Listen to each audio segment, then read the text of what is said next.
Hello students, good morning. देखिए, कक्षा 10 के जो साइंस का टॉपिक है जेनेटिक्स, उसके हमने पहले पार्ट में पढ़ा मेंडलवाद, आनुवांशिकता की खोज और मेंडल के द्वारा प्रतिपादित प्रथम नियम। मेंडल ने 3 नियमों का प्रतिपादन किया, लेकिन पिछले जो पार्ट है उसमें हमने पहला जो नियम था वो जो नियम है प्रभाविता का नियम पढ़ा। आज हम मेंडल के दूसरे नियम पृथक्करण के नियम के बारे में अध्ययन करते हैं। कौन सा नियम है? पृथक्करण का नियम, जिसे युग्मकों की शुद्धता का नियम भी कहा जाता है। युग्मकों की शुद्धता का नियम, की शुद्धता का नियम, इन नियम के नाम से भी पृथक्करण के नियम को जाना जाता है। देखिए, प्रभाविता के नियम के अंतर्गत क्या था कि जब दो समयुग्मजी, पहले प्रभाविता के नियम के बारे में हम पढ़ रहे हैं कि जब दो समयुग्मजी पादपों के मध्य जब संकरण की क्रिया करवाई गई, इनसे यहां से युग्मक और यहां से ये युग्मक दोनों निकल के आए, और जो F1 पीढ़ी प्राप्त हुई उसमें जिस लक्षण ने अपनी अभिव्यक्ति को प्रदर्शित किया या दिखाया वो तो कहलाया प्रभावी लक्षण, और जो लक्षण अपनी अभिव्यक्ति को प्रकट नहीं कर सका वो कहलाया अप्रभावी लक्षण, जिसका अनुपात आया 3:1। और जो पौधे प्राप्त हुए वो विषम युग्मजी लंबे पौधे प्राप्त हुए, अर्थात यहां पर लंबे पौधे ने अपनी अभिव्यक्ति को स्पष्ट किया। वो तो था प्रभाविता का नियम जो हमने पिछले पार्ट में पढ़ा। आज हम बात करेंगे मेंडल के आनुवांशिकता के दूसरे नियम पृथक्करण के नियम के बारे में।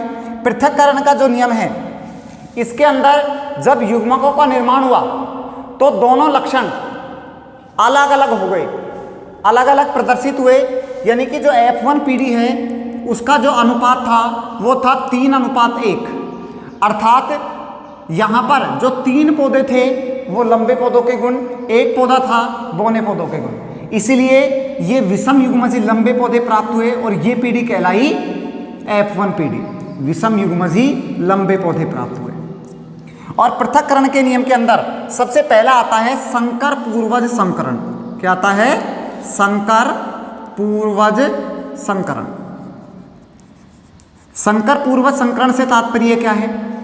संकर पूर्वज संकरण से तात्पर्य होता है कि जब किसी भी पीढ़ी के F1 पीढ़ी का जो संकरण है, F1 पीढ़ी में जो पौधा प्राप्त हुआ ये, इसका संकरण जब किसी भी एक समयुग्मजी पादप के साथ करवाया जाता है, यानी कि एक जनक के साथ अगर हम करवाते हैं तो इससे जो पीढ़ी प्राप्त होती है वो किस प्रकार से प्राप्त होती है, यानी कि यहां पर हमने ले लिया F1 पीढ़ी, यानी कि ये था विषम युग्मजी लंबा। क्या था? विषम युग्मजी लंबा पौधा। इसका संकरण हमने किससे करवाया? किसी भी F1 पीढ़ी के पौधे से जब संकरण करवाते हैं एक जनक के साथ, एक जनक हमने ये ले लिया लंबा पौधा, यानी कि जनक यहाँ 2 हैं, एक है लंबा और एक है बौना, तो हमने संकर पूर्वज में जो F1 पीढ़ी प्राप्त हुई उसका संकरण एक जनक के साथ करवाया, चाहे वो हमने ले लिया यहाँ लंबा पौधा। इसके साथ जब संकरण की क्रिया करवाई तो यहाँ पर जो अनुपात प्राप्त हुआ वो प्राप्त हुआ 1:1, अर्थात यहाँ पर करवाने के बाद इसका जो युग्मक है वो आया T और ये T, इसके 2 युग्मक बने और इसका युग्मक था 1, ये T। संकरण करवाने पर ये पौधे हमें प्राप्त हुए, यहां से ये T आया और ये T आ गया तो बड़े पौधे, और यहां से ये आ गया तो बौने पौधे। जब इसका संकरण करवाने पर हमें ये पीढ़ी प्राप्त हुई और इसका लक्षण प्रारूप क्या था? 50:50, यानी कि आधे पौधे लंबे थे और आधे पौधे बौने थे। ये था मेंडल का संकर पूर्वज संकरण। संकर पूर्वज संकरण के बाद आता है परीक्षण संकरण। पृथक्करण में क्या था? परीक्षण संकरण। परीक्षण संकरण, परीक्षण संकरण से तात्पर्य है कि मेंडल ने जो अपने प्रयोग किए, तो इस परीक्षण संकरण के अंदर जब किसी भी एक संतति का शुद्ध अप्रभावी जनक के साथ, किसका? एक संतति का शुद्ध अप्रभावी जनक के साथ जब अगर संकरण करवाया जाता है तो उससे प्राप्त संतति का, यानी कि जो अप्रभावी होती है, दोनों लक्षण 1:1 में प्राप्त होते हैं। अर्थात हम कह सकते हैं कि ये जो पौधे थे ये थे विषम युग्मजी लंबे F1 पीढ़ी के। क्या थे? विषम युग्मजी लंबे पौधे। इन पौधों का संकरण किससे करवाया? बौने पौधों से। किससे करवा दिया? बौने पौधे हो गए ये। इनके मध्य जब संकरण क्रिया करवाई तो यहां से जो युग्मक बने, एक युग्मक क्या है यहां, ये T, और यहां दूसरा जो युग्मक है वो ये है, और यहां दोनों युग्मक एक है, ये T। यहां पर जब इनका संकरण प्रयोग हुआ तो यहां युग्मक बनने के बाद एक तो बना युग्मक ये और दूसरा युग्मक बना ये तो थे लंबे पौधे और ये हो गए बौने पौधे। यानी कि यहां से एक युग्मक ये आया, एक युग्मक यहां से ये आया, तो ये तो हो गए विषम युग्मजी लंबे पौधे। एक युग्मक यहां से ये रहा, एक युग्मक ये रहा, ये हो गए बौने पौधे। तो ये मेंडल का है पृथक्करण के नियम के अंदर हमने पढ़ लिया, पहला संकर पूर्व संकरण और दूसरा परीक्षण संकरण। इन प्रयोग के बाद मेंडल का जो तीसरा नियम है वो नियम आता है स्वतंत्र अपव्यूहन का नियम। मेंडल ने स्वतंत्र अपव्यूहन का जो नियम है वो तीसरे नियम के रूप में प्रतिपादित किया। कौन से नियम के रूप में किया? तीसरा जो नियम है वो है स्वतंत्र अपव्यूहन का नियम। अपव्यूहन का नियम। देखिए मेंडल के जो दो नियम थे, प्रभाविता और पृथक्करण, वो दोनों नियम एकल संकरण पर आधारित थे। यानी कि उन्होंने उनमें जो भी प्रयोग किया केवल और केवल एक ही पीढ़ी के लक्षणों को लेकर के किया।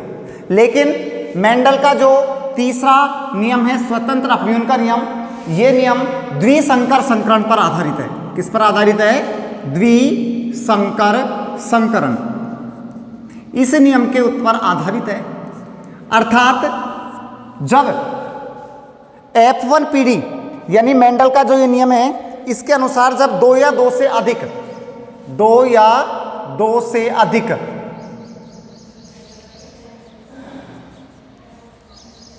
पृथक पृथक लक्षणों वाले या अलग अलग लक्षणों वाले पौधों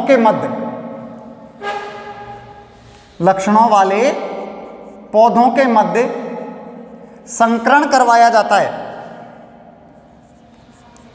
के मध्य संकरण करवाया जाता है, तो जब इनका संकरण करवाया जाता है तो एक लक्षण की वंशागति का दूसरे लक्षण की वंशागति पर कोई भी प्रभाव नहीं पड़ता। अर्थात ये दोनों बिल्कुल अलग अलग स्वतंत्र अवस्था में प्राप्त होते हैं।